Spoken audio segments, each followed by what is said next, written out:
দর্শক, ভোটের মাত্র 2 দিন আগে গতকালকে হঠাৎ করে আরএসএস, ভারতের হিন্দুত্ববাদী সংগঠন, সেখান থেকে বাংলাদেশের হিন্দুদের একজোট হওয়ার আবেদন কেন জানানো হলো, আহ্বান কেন জানানো হলো? ভেতরে ভেতরে কি কিছু হচ্ছে? বাংলাদেশের হিন্দুরা কি একজোট হয়ে কোনো সিদ্ধান্তের দিকে যাচ্ছে? হঠাৎ করে এই ব্যাপারটা চাঞ্চল্যের সৃষ্টি করেছে এবং এই ব্যাপারটা বিবিসি বাংলার খুবই গুরুত্বপূর্ণ খবর হিসেবে উঠে এসেছে। বিবিসি বাংলা মনে করছে ভোটের মাত্র 1-2 দিন আগে আরএসএসের এই অবস্থান খুবই গুরুত্বপূর্ণ এবং বাংলাদেশের ভোটে সেটা নানাভাবে প্রভাব বিস্তার করতে পারে। চলুন, ভারতের এই হিন্দুত্ববাদী সংগঠন তারা কি বার্তা দিচ্ছে বাংলাদেশের 1.25 কোটি হিন্দুদের প্রতি, সেগুলো বিশ্লেষণ করে বোঝার চেষ্টা করি সেগুলো নির্বাচন কেন্দ্রিক কোনো বার্তা কিনা।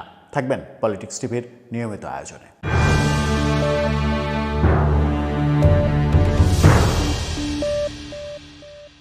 দর্শক, বলছিলাম বাংলাদেশের 1.25 কোটি হিন্দুদের প্রতি ভারত থেকে বার্তা এসেছে এবং সেই বার্তাটা ভালো বার্তা নাকি খারাপ বার্তা হলো সেটা বাংলাদেশের জন্য পজিটিভ হবে নাকি নেগেটিভ হবে, কিংবা বাংলাদেশের কোনো রাজনৈতিক পক্ষে যাবে নাকি বিপক্ষে যাবে, সেই ব্যাপারগুলো একটু আলোচনা করে বোঝা যেতে পারে।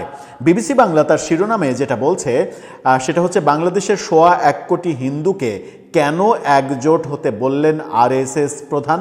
সেখানে বলা হচ্ছে ভারতের হিন্দু পুনরুত্থানবাদী সংগঠন রাষ্ট্রীয় স্বয়ংসেবক সংঘ বা আরএসএস এর প্রধান বাংলাদেশের হিন্দুদের একজোট হয়ে লড়াই করার আহ্বান জানিয়েছেন।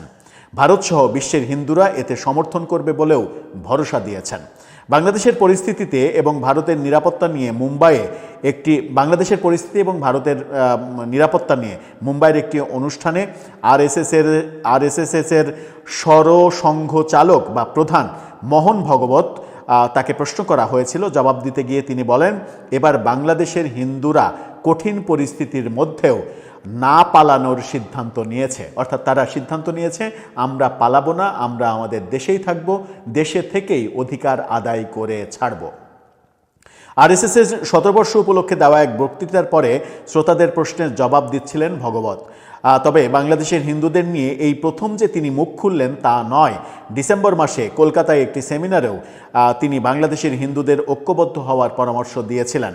বাংলাদেশের শেখ হাসিনার সরকারের পতনের পর থেকে সে দেশের সংখ্যালঘু হিন্দুদের ওপরে হামলা বেড়ে যাওয়ার অভিযোগ তুলে তাদের নিরাপত্তা নিশ্চিত করতে ভারত সরকারও ঢাকার কাছে একাধিকবার আবেদন করেছে। তবে প্রতিবারই বাংলাদেশের অন্তর্বর্তী সরকার সে দেশের সংখ্যালঘুদের নিরাপত্তা দেওয়ার প্রতিশ্রুতি দিয়েছে এবং এই সব হামলা যে সংগঠিতভাবে হচ্ছে সেই তত্ত্ব খারিজ করেছে। অর্থাৎ বাংলাদেশের সংখ্যালঘু নির্যাতনের যে দাবি ভারত থেকে বারবার করা হয়েছে তার অধিকাংশই বাংলাদেশ সরকার থেকে অস্বীকার করা হয়েছে।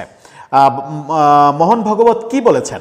মুম্বাইয়ের ওই অনুষ্ঠানে মোহন ভগবত বলেছেন, বাংলাদেশে এখন 1.25 কোটি হিন্দু আছেন যারা যদি তারা ঐক্যবদ্ধ হন তাহলে সেখানকার রাজনৈতিক পরিসরকে নিজেদের অনুকূলে নিজেদের নিরাপত্তার জন্য ব্যবহার করতে পারবে। তবে এর জন্য তাদের একজোট হতে হবে। খুশির খবর এই যে এবার তারা সিদ্ধান্ত নিয়েছেন যে তারা পালাবে না, ওখানেই থাকবে তারা যদি লড়াই করতে যান তাহলে একতা জরুরি। যত দ্রুত তারা ঐক্যবদ্ধ হবেন ততই মঙ্গল, এমন কথা বলেছেন। তার ভাষাতে এমন যে বাংলাদেশের বর্তমানে যত হিন্দু আছেন তারা যদি নিজেদের অনেকটাই উন্নতি করতে পারেন এবং পারবেন যদি তারা একতাবদ্ধ হন, এখানে আমাদের সীমানার মধ্যে থেকে আর বিশ্বের হিন্দুরা তাদের নিজেদের জায়গা থেকে তাদের জন্য অনেক কিছুই করবেনও। আমি আপনাদের এই ব্যাপারে নিশ্চয়তা দিতে পারি। অর্থাৎ তারা যদি ঐক্যবদ্ধ হন 1.25 কোটি হিন্দু, তাহলে ভারত থেকে কিংবা বিশ্বের যেখানে যত হিন্দু রয়েছে তারা সবাই বাংলাদেশের হিন্দুদের সহযোগিতা করবে, এমন কথাও তিনি বলেছেন। বাংলাদেশের ভোটের আগেই আরএসএসের এই বক্তব্য কেন, সেই ব্যাপারটা তুলে এনেছে বিবিসি বলছে বাংলাদেশের জাতীয় নির্বাচন হতে চলেছে 2 দিনের মধ্যে। তারই আগে মোহন ভগবত বাংলাদেশের হিন্দুদের নিয়ে এই মন্তব্য করাই মনে করা হচ্ছে যে নির্বাচনের দিকে নজর রেখেই তিনি এই কথাগুলো বলেছেন। তবে বাংলাদেশি হিন্দুদের ওপরে হামলার বিষয়টি নিয়ে লাগাতার সরব থেকেছে আরএসএস, তার সহযোগে হিন্দুত্ববাদী সংগঠনগুলো। সম্মিলিত সনাতন জাগরণ জোটের মুখপাত্র চিন্ময় কৃষ্ণ দাসের গ্রেপ্তারি, অর্থাৎ বাংলাদেশে চিন্ময় প্রভুকে যে গ্রেপ্তার করে কারাগারে রাখা হয়েছে সেই ব্যাপারে, সেটার গ্রেপ্তার হোক কিংবা ডিসেম্বর মাসে হিন্দু গার্মেন্টস শ্রমিক দীপুচন্দ্র দাসকে পিটিয়ে পুড়িয়ে হত্যার ঘটনা হোক, প্রতি ক্ষেত্রে ভারত থেকে আরএসএস, বিজেপি বা হিন্দু পরিষদের মতো সংগঠনগুলো রাস্তায় নেমে প্রতিবাদ জানিয়েছে।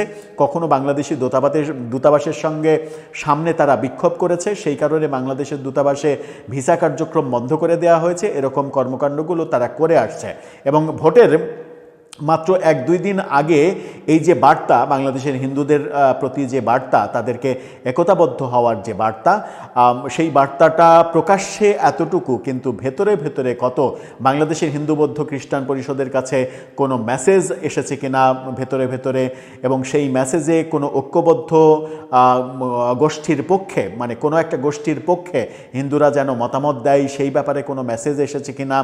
হিন্দুদের ভোট নিয়ে যখন একটা কাড়াকাড়ি অবস্থা চলছে বাংলাদেশে, যদিও আওয়ামী লীগ নেই, হিন্দুদের ম্যাক্সিমাম ভোট ব্যাংক আওয়ামী লীগের ভোট ব্যাংক হিসেবেই পরিচিত, সেখানে এবার হিন্দুরা কি করবে, কোন পক্ষে যাবে। জামাতের পক্ষ থেকে হিন্দু ক্যান্ডিডেট পর্যন্ত দেওয়া হয়েছে খুলনায়।